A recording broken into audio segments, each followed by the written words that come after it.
રાજકોટના Bhaktinagar police station વિસ્તારમાં 2 દિવસ પહેલા થયેલી લૂંટ વિથ મર્ડર ગુનાનો ભેદ ઉકેલાયો છે। પોલીસ તપાસમાં જાણવા મળ્યું છે કે આ લૂંટની ઘટના બંટી અને બબલી નામના 2 શખ્સોએ લૂંટના ઈરાદે આચરી હતી। ડીસીપી પાર્થરાજસિંહ ગોહિલે જણાવ્યું કે આરોપીઓને લૂંટની યોજના બનાવી હતી અને તેને અમલમાં મૂકી હતી।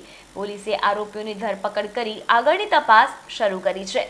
રાજકોટ શહેરના ભક્તિનગર પોલીસ સ્ટેશનની અંદર શુક્રવારની સાંજે એક બનાવ બન્યો હતો, જેની અંદર એક મોટી ઉંમરના દાદા છે, જેમનું નામ છે બરકતભાઈ ગુલામ હુસેનભાઈ લાખાણી, 70 વર્ષની ઉંમરના, કે જેઓનું સ્ટેબિંગ થયું હોય તેવી હાલતમાં મૃતદેહ મળ્યો હતો।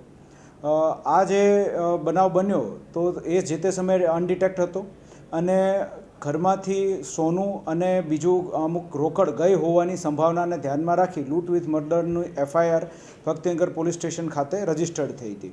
આ એફઆઈઆરની તપાસમાં રાજકોટ શહેર ક્રાઇમ બ્રાન્ચ અને એ સિવાય લોકલ પોલીસને બધી ટીમો કામે લાગેલી હતી। તે દરમિયાન રાજકોટ શહેર ક્રાઇમ બ્રાન્ચની ટીમને માહિતી મળી હતી કે 2 શંકાસ્પદ ઈસમો છે કે જેઓ વારંવાર ત્યાંથી એક એક્ટિવા લઈને મૂવમેન્ટ કરે છે અને અલગ અલગ જગ્યાએ જે છે એ પોતાના કપડાં પણ બદલે છે અને ચહેરો જે છે એ ઢાંકવાનો પ્રયત્ન કરે છે। આને ધ્યાનમાં રાખી ટેકનિકલ ઇન્ટેલિજન્સથી અલગ અલગ રીતે ટીમો બનાવીને તપાસ શરૂ કરવામાં આવી અને તપાસના અંતે 2 લોકો જે છે તેઓની ડિટેન કરવામાં આવ્યા અને પૂછપરછ શરૂ કરવામાં આવી। જે દરમિયાન એવું ક્લિયર થયું કે કિશન વાઢેર અને સ્નેહલ ગોહિલ નામના એક છોકરો અને છોકરી, તે બંનેએ આવડા ઘટનાને અંજામ આપ્યો હતો અને તેનું મુખ્ય ઉદ્દેશ્ય જે છે એ લૂંટનો જ હતો।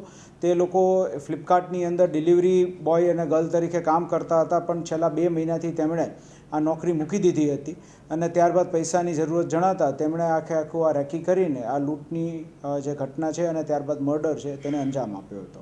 સંપૂર્ણ મુદ્દામાલ રાજકોટ શહેર ક્રાઇમ બ્રાન્ચ દ્વારા કબજે કરવામાં આવ્યો છે અને તે ઉપરાંત જે ગુનાના કામે જે એક્ટિવા વપરાણું હતું તે પણ કબજે કરવામાં આવ્યું।